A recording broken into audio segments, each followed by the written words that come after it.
Magandang hapon. Sa mga nakaraang episode, napag-alaman natin na sabay silang nakukulong si Magnus at yung asawa niya na si Riley.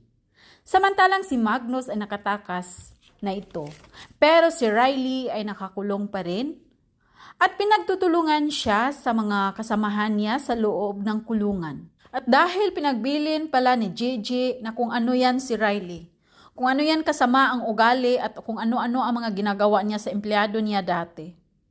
At sa sobrang galit sa mga kasamahan ni Riley sa loob ng kulungan, at dahil na rin sa sobrang kaartihan ni Riley at ayaw makikisama niya sa mga kasamahan sa loob, ito ay pinagtutulungan, pinagsusuntok at kung ano-ano na ang mga pinanggagawa. Ano kaya ang mangyayari ni Riley kapag dumatagal siya sa loob ng kulungan?